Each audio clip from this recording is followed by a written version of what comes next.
Today we're going to be learning an explanation of a talk by the Rebbe. The truth is that the best way is to learn the text itself and then listen to the class. I'll try to do it in a way that you could listen to the class without the text.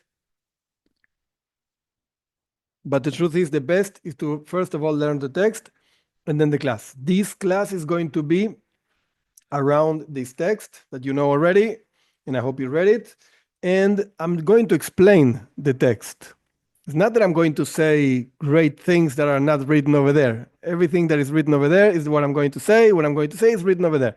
But I'm just going to express it in my way, trying to simplify the text, to make it easier. Don't think this is of the easiest talks of the Rebbe. It is not. It's not the most difficult either. There are much more difficult than this. Yeah, definitely. But okay, it's a long talk. In order to understand maybe why is it so difficult, if you actually look over here, this talk of the Rebbe, it was not delivered just like that, at once. No, it was built upon different things that the Rebbe shared. Parshas Beshalach, Parshas Mishpatim, which are pretty close one to the other, 1983. So again, it's not that the Rebbe sat down in his place and he started talking blah, blah, blah, blah, and he spoke all of this. No. He shared ideas and a group of people arranged, so to speak, what we're going to learn, what we actually learned, and we're going to learn details. What are the main points of this whole talk? These three ideas. Probably I left things out, but whatever. These are the main ideas. Let's understand something that Bilam said, because we're learning something of Parshas Balak, which is the interaction between Bilam and Balak. I assume many things. I assume you know who's Bilam, who was Balak, and so on. I'm not going to explain this. And we're going to explain a prophecy by Zechariah, another prophet, which is in the Tanakh also. And we will try to understand how do we apply this. What does it mean for us, for each one of us? And when I mean us usually means you and me. Okay, but you're not Jewish and I am. So what do I mean us? What are you putting everything together? Yes, I'm putting everything together because the Rebbe himself, at the end of the talk, says, wait a second, this is not just a teaching for non-Jews, or this is not just a teaching for Jews. So both things apply. Everybody has something to learn out of this teaching, besides the idea of Torah. Okay, we're learning Torah. Yeah, but wait a second, there's a practical application. Everybody has to learn from this. And then at the end, basically, the Rebbe is going to explain, given the different options, basically two, but given the two options, how to understand the prophecies and the legal implications and so on, the Rebbe is going to show that Hasidus and the Rambam support, so to speak, one of these two opinions, which, in my humble opinion, is the most significant and most interesting. But whatever, this is what the Rebbe says. So let's start. First of all, this is the verse that Bilam said. Bilam wanted to curse the Jewish people, and instead of curses, he ended up blessing the Jewish people. Famous story, very funny story, and so on. Between all the many things that Bilam said, he mentioned this verse. I cut the verse in two. This is just one verse, but I cut it in two on purpose because the first part we're not going to learn right now. Many things come out of this. Okay, for a different class, whatever. We're not learning this. You can read it yourself. We're only going to learn the second part, the last part of the verse. And on purpose, I left one word without translating, on purpose, because the whole talk of the Rebbe goes around this word. What does that mean? Bilam is telling Balak what's going to happen in the end of the days, what's going to happen to his people, and basically to all humankind in the end of the days, whatever that means, when Mashiach comes and so on. And between the things that Bilam says, karkar, something, we don't know what it is, will happen to all the children of Set, whatever, in English is Set. In Hebrew is Shes, Shin Taf. This guy, Shes, is basically the father of all humankind, everybody. Why? Because this guy is the third son of Adam and Chava, They had two sons, Cain and Hevel. Cain kills Hevel, and then Cain himself dies, and all his descendants also dies in the flood, and so on. And the whole world is built upon Sheis. So when you say that Mashiach will karkar, whatever that means, all the children of Sheis, that means that he's going to do something with all humankind. What does that mean, the word karkar? Here in Hebrew, here in phonetics, whatever. So one opinion says Onkelos, he himself was a convert. He was a relative of Adrianus, a Roman Empire. So Onkelos translates, he will rule over everybody. Okay, nice translation. Karkar, it's a weird word, believe me. And Ibn Ezra says, no, he will destroy all human beings. That's what Ibn Ezra brings. So it sounds weird because, what I mean, everybody's going to die. Everybody, I mean, all humankind. We are all descendants of Sheis. But these are the words of Bilam, and these are the classical commentaries on what it means, what he said. It's not such an easy word. So we find in Scripture many, these are only three, but there are more, many places where we see that God is good with his creation. This is going to appear later also. But mainly, when we're talking about the nations of the world, we don't see that God says, I'll kill everybody, I'm going to destroy everybody, and nobody's going to be it. Sounds weird. Because again, going back, if you say that Karkar, called Bnei Sheis, that Mashiach is going to destroy everybody, okay, so we know that they're going to be Jews because we're waiting for Mashiach, and the world is going to be a nice world. The Rambam says, well, we're going to learn Torah and so on. Very nice. So Jews are going to be there. What about the rest of the people, the nations and so on? He's going to destroy everybody. Wow, really? Wait a second. In the end of the days, the mountain of God, whatever, in Ishaya, all the nations will flow to God. And many people will say, hey, let's go serve God. When is this going to happen? When Mashiach comes. When in the same time that Bilam is saying, hey, Mashiach is going to destroy everybody, it doesn't fit. What do you mean destroy everybody? Mashiach is going to gather all the nations and tongues. Everybody is going to see my glory, says God. What do you mean everybody? They're going to die. Or, Tzfania, famous verse, all the nations will serve God with one purpose together with the Jews. Really? They're going to die. So something is weird over here. Furthermore, this is the prophecy of Zechariah, very weird. Zechariah says basically, you know what? When Mashiach comes, 2/3 of something are going to die, perish. That's it, 2/3. And only 1/3 is going to be left. The rest, bye-bye, I'm sorry. This is what Zechariah says. What does that mean? So there's an argument. Rabbi Yochanan and Reish Lakish, they were two companions of study. Very interesting. If you want to search for it, I'm not going to explain now. If you want to search Rabbi Yochanan and Reish Lakish, you will find very interesting stories about these two guys. Reish Lakish was a thief, actually. Very interesting stories. Okay, so they constantly argue in the Talmud. Rabbi Yochanan says, okay, Zechariah is talking about 1/3 of humankind. What does that mean?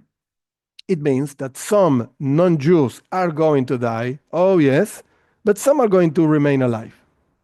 This is what Rabbi Yochanan says. Reish Lakish says, what? No way. Only Jews are going to be alive. I'm sorry. Non-Jews, bye-bye. They're going to be destroyed. This is what Reish Lakish says. When Zechariah talks about 1/3, 1/3 of the Jews. I have bad news. Also, many, many Jews, 2/3 of the Jews are going to die also.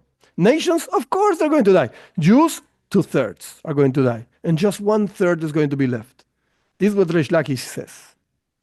So it sounds pretty harsh. Very hard. And this is not something so easy to say, but he says it. He was a sage in the Talmud and so on. It appears in the Talmud. He says this. And the Rebbe basically rejects this idea. Doesn't really fit First of all, halacha, Jewish law, it doesn't fit. Why?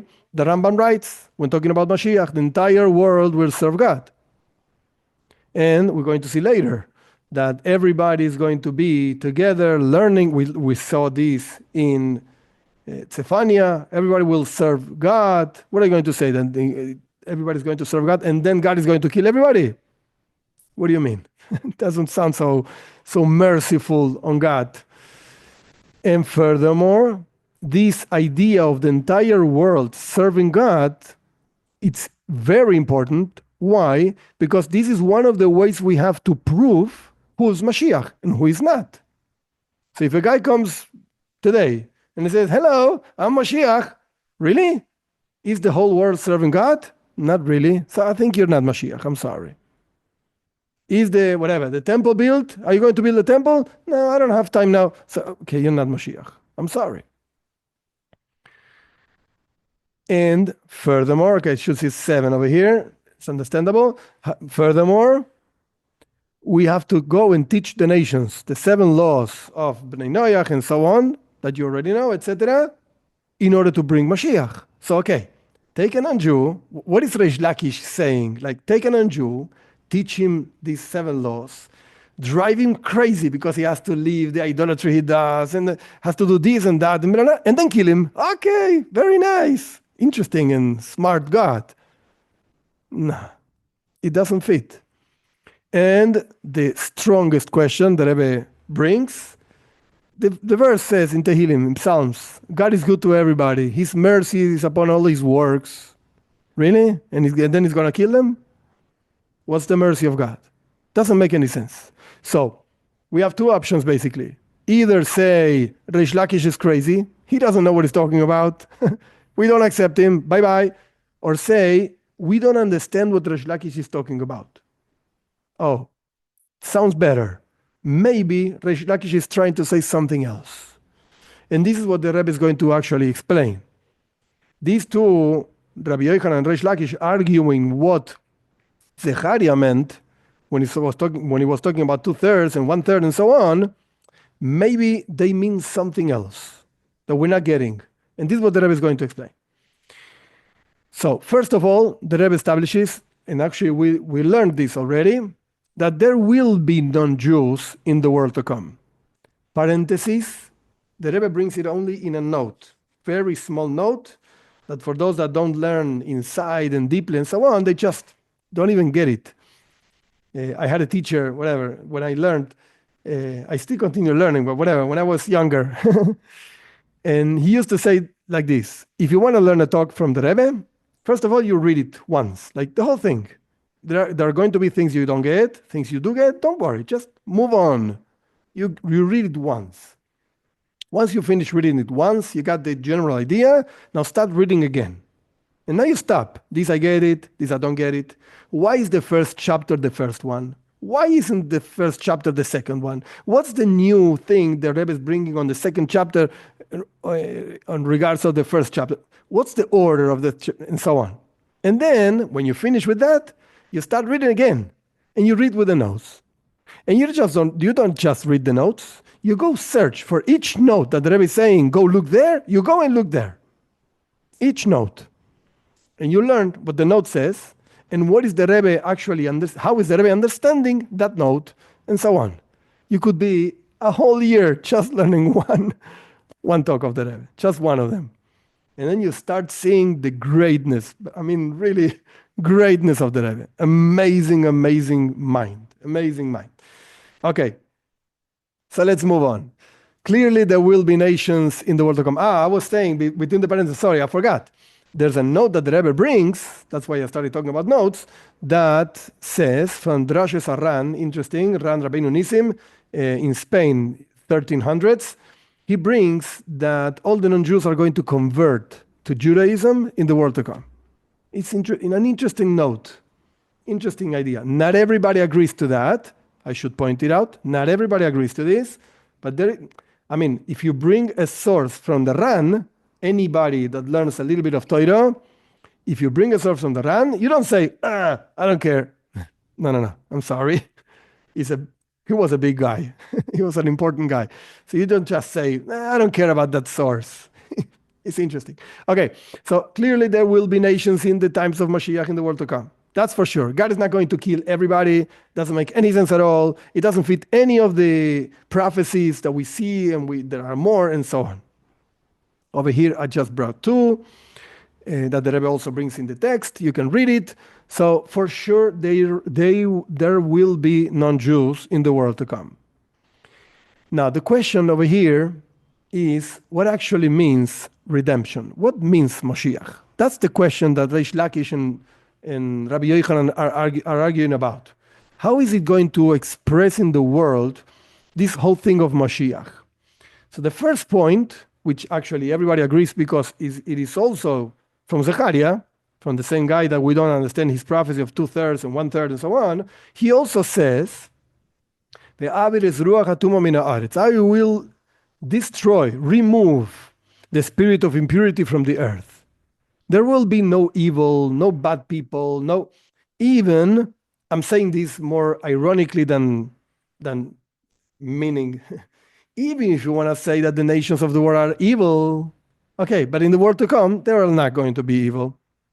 Even if you want to say right now, yeah, there's evil people, the non-Jews are all bad. I don't say this, but even if you want to say this, not in the world to come. Doesn't make any sense. Why? Zechariah says it. He will remove impurity, and there will be no evil, no enemies, no nothing. Everybody's going to be good. That's basically what it means when we read in different texts and so on, revelation of godliness. Since we, whatever that means, see God and feel God and so on, there's no such a thing as evil. There will be no such a thing as evil, and enemies and so on. Impurity, blah, blah, blah. No such a thing. That means Mashiach. So again, 2 points over here. There will be non-Jews? Yes. Are they going to be bad people? No. Good people, everybody. Okay.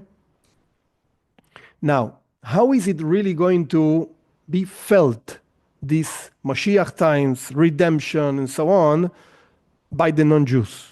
This is the argument between Reish Lakish and Rabbi Yochanan. How are they going? We already established there will be non-Jews. There will be good people. Okay. But how are they going to be affected by Mashiach, by redemption, by this godliness revealed in the world? What are they going to be? What are they going to be, these people? What are they going to be doing, these people? I'll go back just a second. One of the verses that the Rebbe brings from Ishaya, which is, again, it's a verse in Tanakh, so it's in the Bible, whatever. The kings will foster fathers, and the queens will will be nursing mothers. So and he's talking about the non-Jews. Clearly, you can see over there in the verse, Ishaya is talking about the non-Jews. So clearly, they will help. They will somehow feel redemption and participate of it, and so on. The question is how. And this is, again, the argument between Rabbi Yochanan, as we're going to see in a minute. The argument between Rabbi Yochanan and Reish Lakish. Two options. Option number one, redemption is for the Jewish people. The Jewish people are going to feel Mashiach and redemption and godliness and amazing. And the non-Jews, it's like, as a result of redemption to the Jews, they're also going to feel something, but just as a secondary thing. They will be secondary to the Jews. This is one way of understanding Mashiach. Again, when Mashiach comes, the whole world is going to be good, so to speak. But that doesn't mean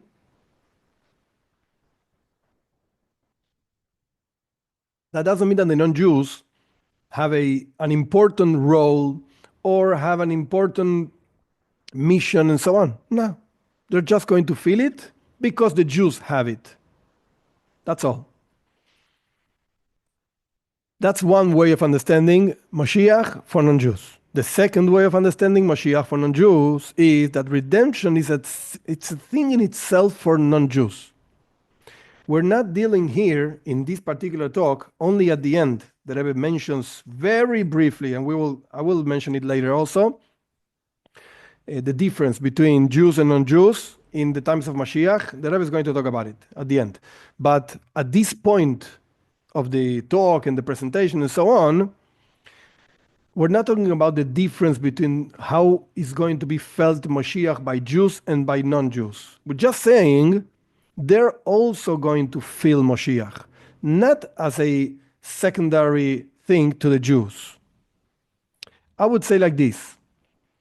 Suppose there's a company, and the company has a few directors, whatever. There's one director, which is God, so to speak, and there are other directors over there below God, below the CEO of the company. And suddenly the company gets an investment.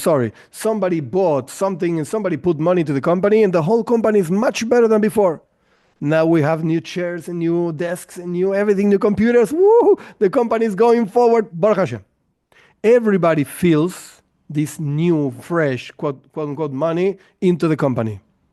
But the truth is that this person investing in the company was not thinking about the guys, so to speak, doing the hard work in the company, or the guys cleaning and the guys. He's not thinking about that. He's thinking about the great directors that the company has, and he put the money, and because the directors have more money to work, everybody feels better.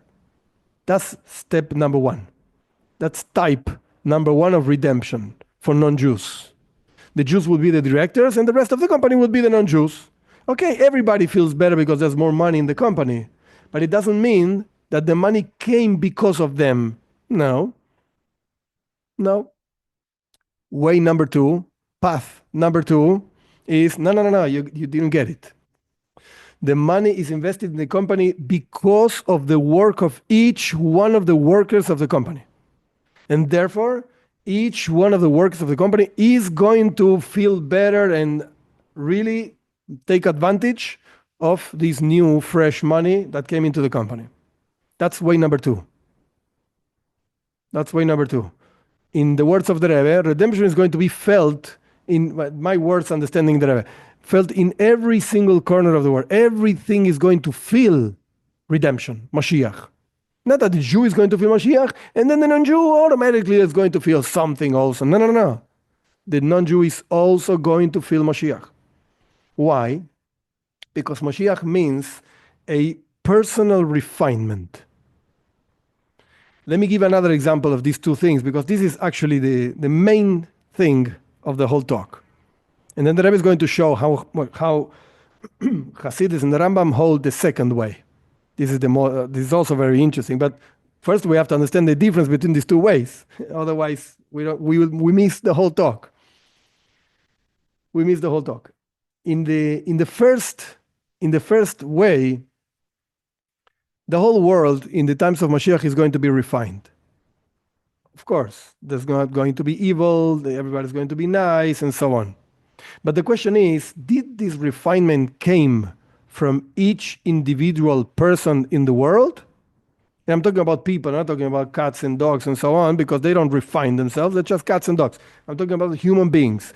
Did this refinement, or in different words, was this refinement caused by the work, personal development of every single human being in the face of the earth? The first way is going to tell you no. No. The Jews got refined. The Jews influenced non-Jews because they have to teach the laws and so on. But you know what? Mashiach comes for the Jews.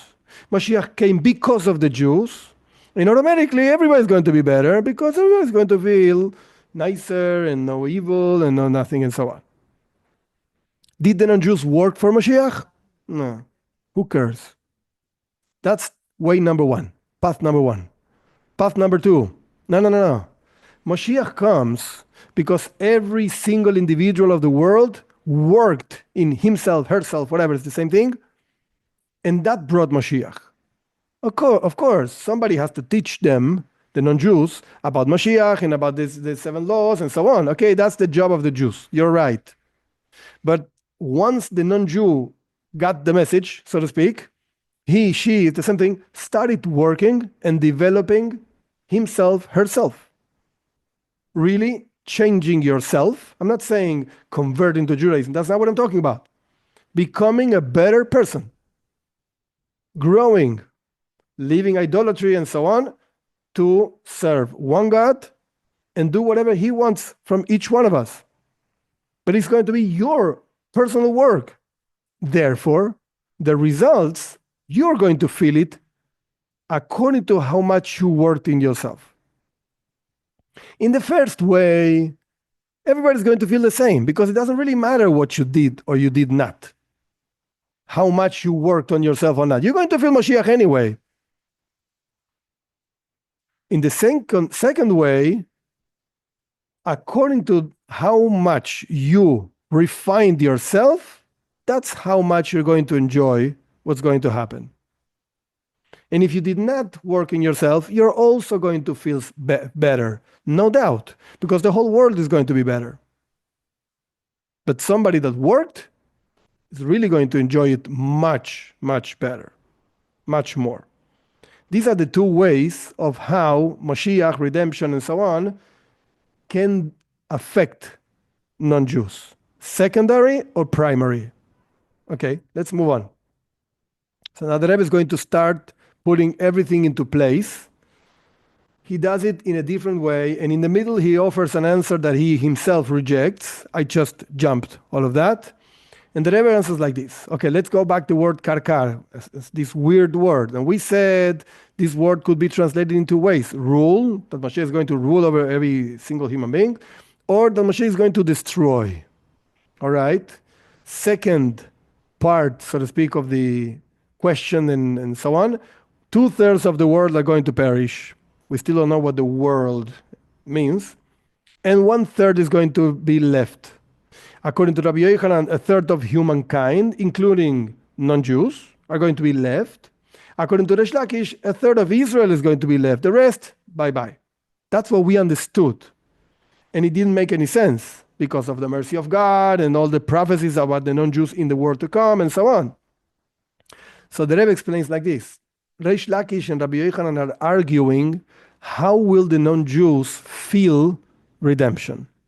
They're not talking about whether they're not going to be, whether are there going to be Jew and non-Jews or not. Oh, one says yes, one says no. No, that's not the argument. Of course there will be non-Jews. The question is, how are they going to feel Mashiach? One way, the nations as we know them will disappear. The Rebbe doesn't explain what this means. I can offer my own explanation, which is this. Their identity as nations will disappear.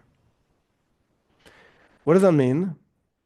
There's a guy, whatever, I have a YouTube channel in Spanish with a lot of people. There's a guy that is over there for years already, years and years. He's a non-Jew, an Italian non-Jew, very interesting, smart guy. He knows a lot. Very interesting guy. And he insists a lot, even though he's Italian and Roman, and Rome and all the garbage over there, but he insists a lot in identity of nations. I don't know, I'm from Argentina, so I don't understand Europeans, okay, you probably understand Europe better than me.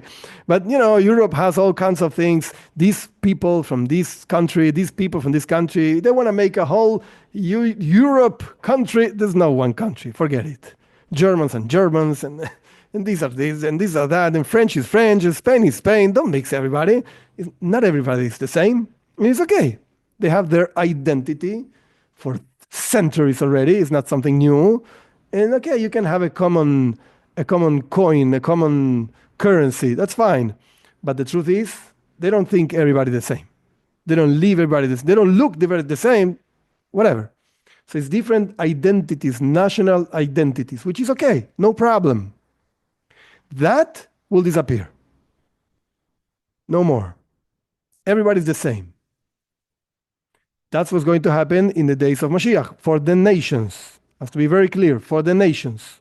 So again, the words of the Rebbe are, the nations as we know them will disappear.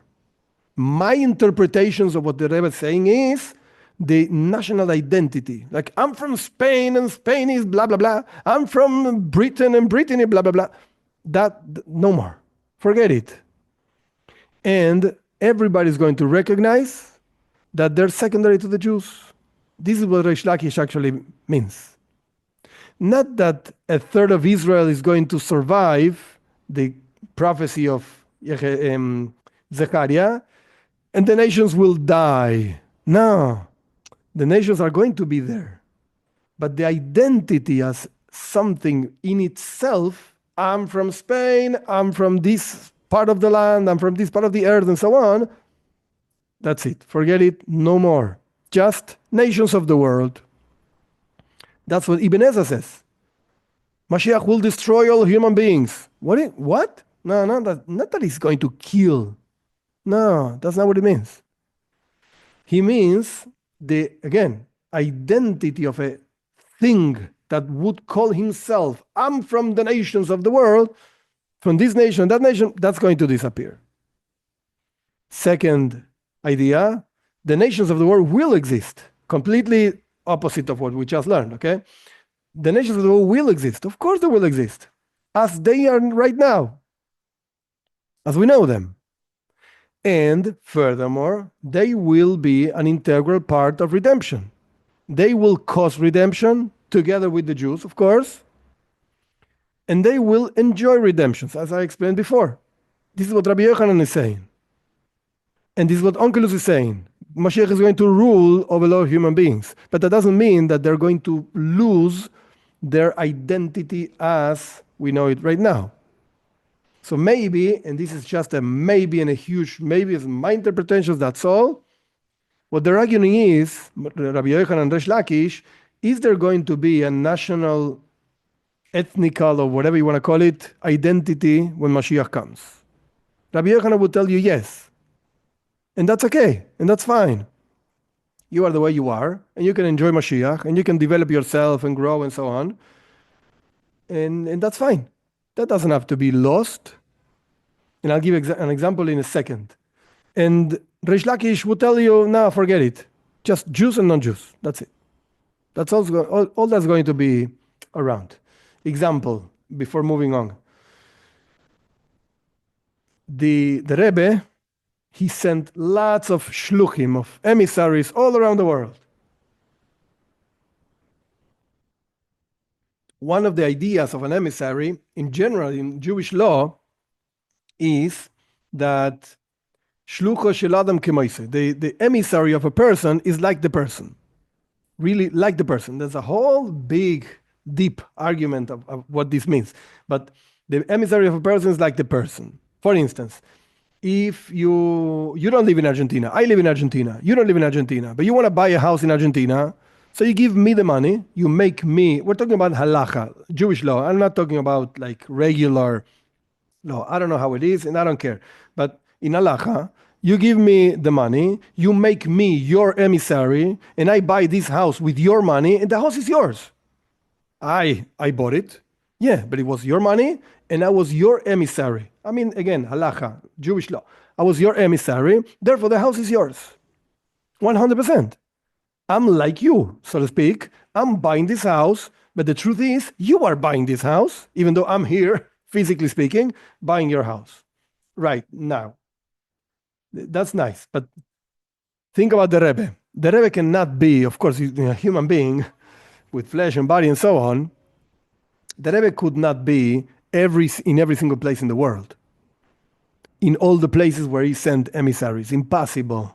It's just one person. So the Rebbe again sent emissaries, and he expected his emissaries to carry his messages and his ideas and so on in the different places of the world. This guy is in a place where they talk Spanish, so he better know Spanish. The other one has to talk English. The other one has to talk French and so on in different places of the world. But there's a double-sided game over here. On one hand, you're an emissary of the Rebbe.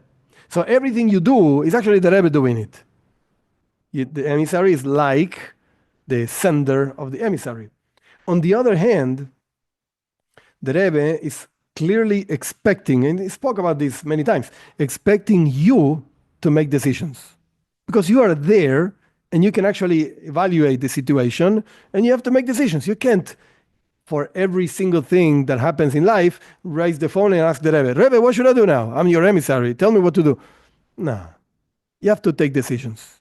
You have to, and you're going to make mistakes. Yeah, of course, everybody makes mistakes, but you make the decisions there in the place and then do what you have to do. So on one hand, you, as an emissary, you don't have an identity. You are just an emissary. And this is not a Hasidic thing. If you see in the Torah, in Parshas Chaye Sarah, when Avram sends Eliezer to look for a wife for his son Yitzchak, the son of Avram Yitzchak, what's the first thing that Eliezer says when he is in front of Lavan and Besul, etc.? He says, Eved Avram Anoichi. I'm a servant of Avram. Like, who are you? What's your name? Eved Avram Anoichi. I don't have a name. Forget it. I don't exist. I'm a servant of Avram. And then he relates the whole story, whatever. So that's the idea. Eved Avram Anoichi. On the other hand, so you don't have an identity. You're nothing. You're Eved Avram. That's it. The servant of Avram. On the other hand, hey, wait a second. I need you to be smart, to think, and to make decisions. Again, you're going to make mistakes, no problem. But you have to take the decisions. You have to be there. So you do have to have your identity. I would take certain decisions and somebody else would take other decisions. Better, worse, doesn't matter. But it's you. So this is basically in a different example of what they're arguing. Do you have your own self, your own identity or not? Rabbi Yochanan would say yes. And Rish Lakish would say no, that's going to be lost completely. Now, how does the Rambam and the Alter Rebbe understand this? What's the proper, so to speak, according to the Rebbe, according to Hasidus and so on, what's the proper frame of mind when thinking about non-Jews, when a Jew thinks about a non-Jew and you have to go and teach them the laws and so on, the 7 laws and blah, blah, blah, what's your frame of mind? Anyway, who cares? You don't exist and you're not going to exist, but whatever, behave. Don't be an animal, behave like a human being. That's one option. Maybe Rish Lakish would say that. And Rabbi Yochanan would tell you, wait a second, no way. That's not the proper way. You are talking to a human being that he, she, whatever, is responsible to a certain point, of course, just as me, of bringing Mashiach, of developing, of becoming a better person, and therefore Mashiach is going to come. So you better take care. You better think what you're going to say, what you're not going to say, and so on. Okay, what does the Rambam say? Very simple to end, so to speak, the whole thing, and we still have one more slide to learn. The Rambam says the entire world will be corrected to serve God. So the Rambam clearly is talking about the opinion of Rabbi Yochanan. Everybody's going to serve God. Everybody's going to return to the true religion. Don't come to me and say that the essence of the non-Jews is going to be completely secondary. Who cares about them? No, that's not what the Rambam is saying. The Rambam is saying they are going to serve God. They're not going to steal. They're not going to destroy. They're going to be together with the Jews. This is what the Rambam writes. Here's the source. Serving God. That doesn't mean serving Jews. Otherwise, the Rambam would have said, yeah, the non-Jews, of course. You're going to have servants and slaves, and they're going to serve you, and the Jews are going to be learning Torah with lots of non-Jews. It doesn't say that. No. And between parentheses, there is an explanation, in the Talmud about the prophecy of, I think it's Zechariah, that the Rebbe brings it over here, okay, whatever. I'll see the source later. But there is such a thing as the non-Jews are going to be slaves and servants, and you're going to have 2,800 servants for you. When the Rebbe spoke about this particular piece of Gemara, of the Talmud, he said, I don't understand. I don't understand what it means. Clearly, it doesn't mean literally. Can you imagine? For every single Jew, you have 2,800 human beings, men, women, whatever, serving. What do you mean serving? You need 2,000 servants? Where do you put them? How do you give them food? I have to sustain 2,000 people? Forget it. No way. It doesn't really mean... It's impossible to say it means what it really says. It's something else. I don't know what it is. The Rebbe said, I don't know what it means. Okay, whatever. This is what the Rebbe says. The Rambam brings this idea of everybody serving God. And the Alter Rebbe brings in Tanya, end of chapter 36, which is a difficult, long, but very deep and very important chapter, talking about Mashiach. The Alter Rebbe says this: at that time, the times of Mashiach, physicality of the body and the world will be refined. Okay, the whole world refined in general, and they will be able to receive the revelations. Talking about the Jews, the revelation of God's light that will shine upon Israel through the Torah. Okay, so we learn Torah. There's God, godliness, whatever that means, shining, very nice. And then the Alter Rebbe continues. If the Alter Rebbe would have not said this last phrase that I'll read in a second, up to here, you could perfectly say, okay, non-Jews are not really important. The Jews are going to keep Torah, mitzvahs, learn, and so on, bring Mashiach. Okay, they're also going to live in a nice world. Because the world is going to be nice, but who cares about them? But the Alter Rebbe did not finish. He adds, from the additional radiance, whatever, that will be revealed to Israel in the future, the darkness of the nations will also be illuminated. And he brings like 4 or 5 verses. I didn't copy all of them. It's in the text that this is based on. Nations will walk by your light, and so on. So there will be nations of the world. Don't come to me and say they're not going to be important, they're nothing, they're insignificant, and so on. No, the Alter Rebbe again brings like 4 or 5 verses talking about the activities of the nations of the world walking in the light of God, so to speak.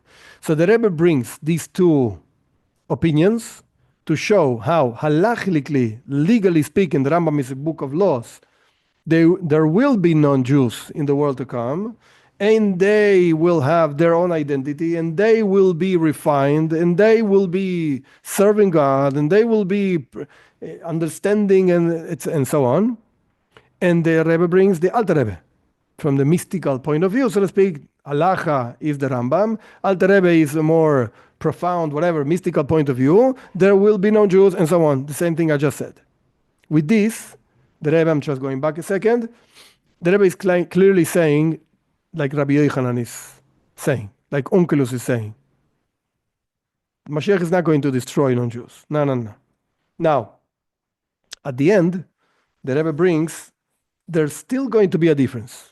Not everything is the same. So I'm going to read this, and I added these words in green. It's not in the Sikh of the Rebbe, it's not in the talk of the Rebbe. I added that because I think, in my humble opinion, this is the explanation, basically, of what is the Rebbe basing himself on to say what he says. So the Rebbe brings like this: all of creation, including the nations of the world, is an existence brought into being by God. Everything is created by God. Okay. He created everything from nothingness into existence by 10 utterances. That means words. He spoke. God spoke and he created the world. Very nice. Regarding the souls of Israel, I cut some words, but it's in the original text. So you read it and there's no secrets over here. Regarding the souls of Israel, it is stated even more profoundly. Not just words. Israel and the Holy One, blessed be He, are entirely one. This is what the Rebbe brings from the Zohar. And I added this word. It's not in the original of the Rebbe, thought. Clearly, there's a huge difference between words of speech and thought. Hasidus talks a lot about this.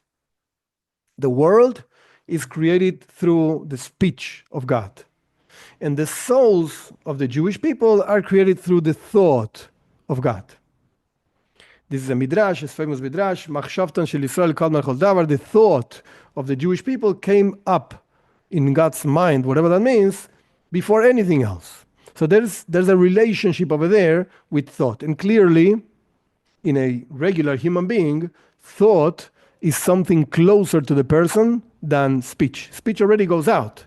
You're talking to somebody else. You don't talk for yourself. You talk for somebody else to understand and to know what you're thinking and so on. But you think, and you don't need anybody else to think. It's just for you. And it's hidden within your mind. So we see a deeper connection in the person himself, herself, whatever, between thought and the person than between words, speech, and the person. In the future, the Rebbe continues.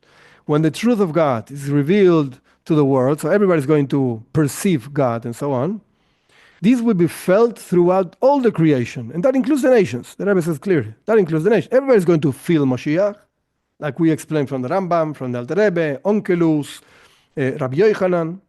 They will feel that their existence is not a true existence. What does that mean? That is, independent of God. This is the meaning of they will be cut off and perish, what Zechariah says. What does that mean? Or he will destroy, a collapse of their sense of independence from God. This is how the Rebbe himself defines what it means loss of identity, quote unquote. Not the way I explain Spain and Britain and whatever, France. No, much deeper. Right now, there's a sense, and not just by the nations, don't make a mistake. Everybody senses this at some point and so on. There's a sense of, I'm independent of God. I don't need God to live. I don't need God to continue and so on.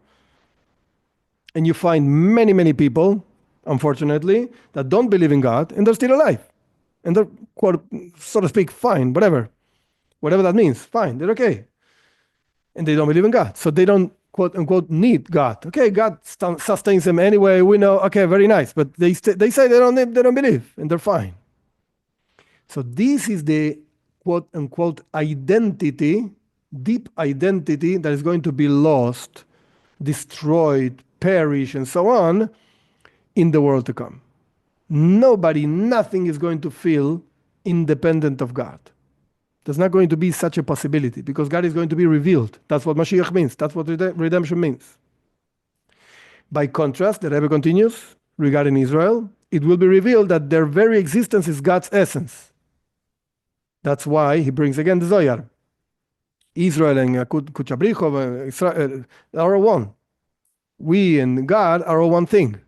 What does that mean and so on? Okay, we can learn Hasidus and we see what the Rebbe explain on this. No connection to non-Jews and so on. It's talking about the souls of the Jews. But over here we see, that's why I added, and that's why I put it in green to know that it's my addition, words and thought, the world in general, the souls of the Jewish people and so on. Because there will be some difference in the feeling, in the way or the godly revelation we feel. There will be a difference. What's the difference? Either you feel completely dependent of God, there will be it will be destroyed and will perish your feeling of independence. I just said the same thing, but the other way around. Your sense of independence will be destroyed. Or, for the Jews, you will feel one with godliness. This is basically a long summary of the talk of the Rebbe. Is there more? Yes, there is more. Of course, I repeat what I said before. I invite you to read it inside, dwell upon it,